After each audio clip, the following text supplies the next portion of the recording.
Hello दोस्तों, हम लोग पढ़ चुके थे कि पाचन कैसे होता है, कहाँ से शुरू होता है, दांत के बारे में पढ़ चुके थे, जीभ के बारे में पढ़ चुके चुके थे, ये सब के बारे में पढ़ लिए थे। उसके बाद हम लोग ग्रासिका के बारे में भी पढ़ चुके थे। उसके बाद पढ़ेंगे हम लोग अमाशय के बारे में। अमाशय क्या होता है, ठीक। अमाशय अमाशय पेट उदर, मतलब कि अमाशय को ही पेट कहा जाता है, उदर भी कह सकते हो लोग, मतलब कोई भी तीनों से कह सकता है। अमाशय बोल सकता है, पेट को भी बोल सकता है और उदर का भी बोल सकता है।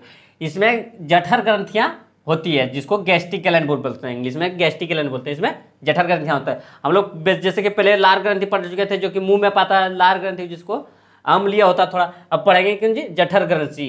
इसमें कौन सा कोई चीज का पाचन होता है। इसमें मुख्य रूप से तीन चीज पाया जाता है। इसमें जो ग्रंथियां होता है ना अमाशय में, तीन चीज पाया जाता है। जैसे देख लो, पहला हो गया हाइड्रोक्लोरिक अम्ल। इसको कौन सी बोलते हैं, अम्ल होता है, ठीक। अम्ल होता है। अम्ल के बारे में तो हम लोग जानते थे कि जीरो से 7 तक जो रहता है उसको अम्ल बोलते हैं, और 7 से जो 14 तक जाता है उसको क्षारीय बोलते हैं। हम लोग यही अम्ल होता है, जो हाइड्रोक्लोरिक अम्ल होता है अम्लीय होता है। उसके बाद 7 से 14 तक होता है क्षारीय होता है। इसी के बारे में हम लोग पढ़ना था। तो अम्ल जान गए कि हाइड्रोक्लोरिक अम्ल जान गए कि अम्ल होता है। उसके बाद इसमें पढ़ना है वो पेप्सिन। पेप्सिन या एंजाइम होता है। पेप्सिन और वो रेनिन के बारे में पढ़ना है। रेनिन, ये सब दोनों होता है एंजाइम होता है। पेप्सिन प्रोटीन को पचाता है, ये भी दूध ग्रंथि को पचाता है। इसके बारे में पढ़ लेते हैं। हाइड्रोक्लोरिक अम्ल का क्या काम होता है, पेप्सिन का क्या काम होता है, और रेनिन का क्या काम होता है। ये सब ये अम्ल लोग यह समझ गए कि हाइड्रोक्लोरिक ये अम्ल कहलाता है, ये सब दोनों एंजाइम कहलाता है। और आगे देख लेते हैं कि हाइड्रोक्लोरिक अम्ल का क्या काम होता है पेट में। पेप्सिन का कौन चीज का पाचन कराता है, रेनिन कौन चीज का पाचन कराता है, ये सब देख लेते हैं आगे। इसमें हम पहले देख लेते हैं हाइड्रोक्लोरिक अम्ल क्या होता है। इसको कौन सी बोलता है, HCl को कौन सी होता है, हाइड्रोक्लोरिक अम्ल। यह भोजन को अम्लीय माध्यम में बदल देता है, मतलब जो भोजन खाता हुआ खट्टापन में बदल देता है। हम लोग जान गए थे कि अम्ल किसको बोलता है, क्षारीय किसको बोलता है, अम्ल जो खट्टापन लगे। और उदासीन जो कि जैसे पानी है, उदासीन है, उसी में कोई स्वाद नहीं आता है। और क्षारीय जिसमें तीतापन लगे उसे क्षारीय बोलते हैं। अम्ल जान लेंगे कि कौन सी करता है, भोजन को अम्लीय माध्यम में मतलब जो भी भोजन हम लोग खाते हैं उसको अम्लीय माध्यम में बदलने का काम करता है HCl, ठीक। इसमें फिर काम होता है, इसका काम होता है इसी के द्वारा जितना भी हानिकारक जीवाणु पेट में जाता है उसे मारने का काम करता है। मतलब कि जितना हम भोजन खाते हैं उसमें बहुत सारा बैक्टीरिया रहता है, जीवाणु हानिकारक जाता है, उसको कौन सी करता है, मारने का काम करता है। क्योंकि हाइड्रोक्लोरिक अम्ल ऐसा अम्ल है, जैसे कि एसिड सब होता है ना, एसिड सब जैसे जला उला देता है ना पेट, जैसे कि स्किन पर पड़ेगा तो जला देता है। उसी तरह का होता है ये भी इतना हार्ड होता है कि जला देगा इसमें। लेकिन कि पेट में रहता है, हम लोग सोचेंगे कि पेट में रहता है, क्यों नहीं जलाता है पेट को। इतना इसका पावर रहता है कि जला देने देता है, ठीक। लेकिन पेट को नहीं जला पाता, क्योंकि उसमें एक क्षारीय लवण निकलता है, ठीक। आगे पढ़ेंगे हम लोग, वो निकलता है जिसके कारण उसको जला नहीं पाता पेट को। इसलिए इसमें जितना भी हम लोग जीवाणु बहुत सारा बैक्टीरिया खाते हैं, मतलब हानिकारक बैक्टीरिया भी खा लेते हैं, उसको मारने का काम कौन करता है, हाइड्रोक्लोरिक अम्ल। तो इसके बारे में सब जानेंगे हाइड्रोक्लोरिक अम्ल। उसके बाद पेप्सिन के बारे में जानेंगे, पेप्सिन क्या काम करता है, क्या प्रोटीन पचाता है, कौन सी पचाता है। अब हम लोग देख लेते हैं पेप्सिन के बारे में। पेप्सिन का क्या काम होता है, यह प्रोटीन को पेप्टोन में बदल देता है। और इसमें जो होता है पेप्सिन प्रोटीन को जो पचाता है वह पूरी तरह से पाचन नहीं कर पाता। इसमें लगभग 90% कोई पचा पाता है।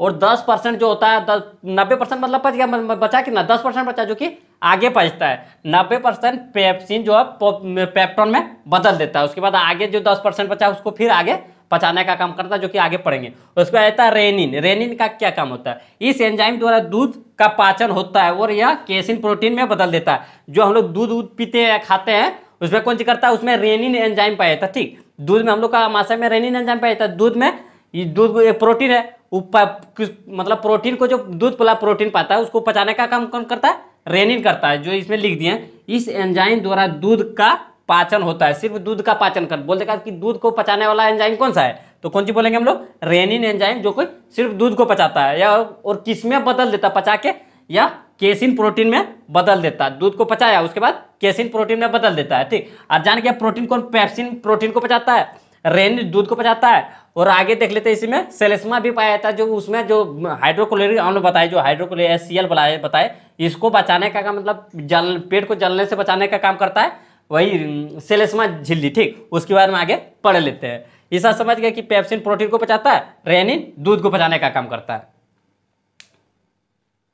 अब हम लोग देख लेते हैं सेलेस्मा झिल्ली क्या है। ठीक, जो अमाशय में ही सेलेस्मा पाया जाता है, इसी में सेलेस्मा झिल्ली पाया जाता है, जिसके कारण HCl, जिसको हाइड्रोक्लोरिक अम्ल बोलता है, HCl अम्ल द्वारा पेट को नहीं जला पाता है। मतलब कि जो हम लोग बोले HCl जो बहुत अम्लीय होता है, मतलब कि एसिड का काम करता है, वो जला देता है। इसलिए बोले पेट हम लोग जाने कि जला देता है, लेकिन हम लोग जाने हम लोग का पेट के अंदर पाया जाता है, लेकिन पेट को क्यों नहीं जलाता?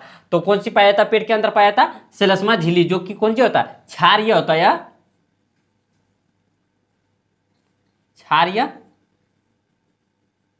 होता है। ठीक, या क्षारीय होता है, जिसके कारण वह नहीं जला पाता, मतलब पेट को नहीं जला पाता। जो हाइड्रोक्लोरिक अम्ल होता है, जो क्षारीय होता है, जिसके कारण उन्हें जला पाता। क्षारीय और अम्ल मिलने के बाद सॉल्ट बना देता है, मतलब नमकीन जैसा बना देता है, सॉल्ट बना देता है, जिसके कारण नहीं जला पाता है। हमारे में जान गया कि इसी में सेलेस्मा झिल्ली पाया जाता, जो कि HCl अम्ल द्वारा पेट को नहीं जला पाता।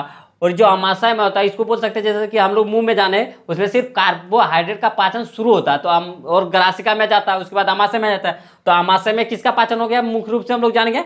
इसमें सिर्फ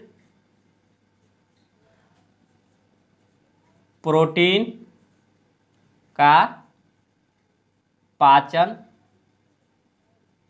होता है। इसमें सिर्फ समझ गए कि हम लोग सिर्फ प्रोटीन का ही पाचन होगा, और दूसरा कुछ चीज का पाचन नहीं होता। दूध में भी प्रोटीन पाते हैं, जो कि रेनिन एंजाइम पचाता है, और के पेप्सिन जो बोले कि प्रोटीन को पूरा, मतलब जितना भी प्रोटीन चीज खाते हैं हम लोग, पेप्सिन प्रोटीन पचाता है। ठीक, एंजाइम पचाता है। और दूध को बोलने के दूध को पचाने वाला एंजाइम कौन सा है? रेनिन एंजाइम दूध को पचाता है। और इसी में जान गए कि हाइड्रोक्लोरिक अम्ल भी पाया जाता है, जो कि जो जीवाणु होता है हम लोग का, बहुत सारा भोजन के साथ हानिकारक जीवाणु भी खा देते हैं, जिसको मारने का काम करता है हाइड्रोक्लोरिक अम्ल, क्योंकि यह अम्लीय होता है, और जितना भी भोजन खाते हैं उसको अम्लीय माध्यम में बना देता है, जिसके कारण प्रोटीन भी अम्लीय होता है, उसके बाद पचाने में सहायता करता है। तो हम लोग समझ गए अमाशय। उसके बाद हम लोग आगे चल जाएंगे छोटी आंत में। समझ गए पहले कि पाचन शुरू होता है मुंह से, उसके बाद मुंह में जितना लार उर से पचा, मतलब कार्बोहाइड्रेट का पाचन शुरू हुआ, दांत भी पढ़ लिए, जीभ भी पढ़ लिए, उसके बाद कौन सी ग्रासिका भी पढ़ लिए, उसके बाद पढ़ लिए हम लोग कौन सी? अमाशय। उसके बाद पढ़ेंगे हम लोग छोटी आंत में कैसे पाचन होता है और अवशोषण होता है। ठीक, देख लेते हैं छोटी आंत। अब हम लोग देख लेते हैं छोटी आंत के बारे में। छोटी आंत, इसी को क्षुद्रांत बोलते हैं, छोटी आंत को ही क्षुद्रांत बोलते हैं, जिसमें स्मॉल इंटेस्टाइन बोलते हैं। ठीक, इसकी लंबाई जो होता है, इसकी लंबाई 6 से 6.25 मीटर का होता है। जो छोटी आंत की लंबाई जो होता है, पचाने का काम करता है छोटी आंत, जिसको क्षुद्रांत भी बोलता है, इसका लंबाई कितना आता है?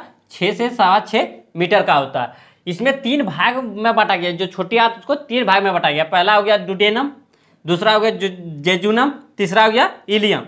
3 भाग में समझ गए कौन कौन? डेडुनम हो गया, जेजुनम हो गया और इलियम हो गया। तीनों के भाग के बारे में हम लोग पढ़ेंगे। इसके सबसे पहले लेकिन हम लोग पढ़ेंगे डेडुनम। डेडुनम में कौन सी पाया जाता है, जिसके यकृत के बारे में पढ़ेंगे, अग्नाशय के बारे में पढ़ेंगे, दो रोगों के बारे में डेडुनम में पढ़ेंगे। ठीक, इसी के बारे में हम लोग पढ़ लेते हैं आगे। दोस्तों हम लोग छोटी आंत के बारे में मतलब समझ लिए, खाली कौन सी इसमें पढ़ना है। तो इसमें पढ़ लिए, पहले डेडुनम पढ़ना, फिर जेजुनम पढ़ना, फिर इलियम पढ़ना। तो पहले हम लोग कौन सी पढ़ेंगे? डेडुनम पढ़ेंगे, इसी के बारे में पढ़ेंगे। इसमें आता है यकृत आता है और अग्नाशय आता है। इसके आगे हम लोग अगले क्लास में हम लोग पढ़ेंगे, डेडुनम के बारे में पढ़ लेंगे, जेजुनम के बारे में, इलियम के बारे में हम लोग आगे क्लास में पढ़ लेंगे, कौन चीज़ का काम होता है। ठीक, आगे हम लोग पढ़ लेते हैं। ठीक है दोस्तों, इतने याद रखते हैं हम। Thank you.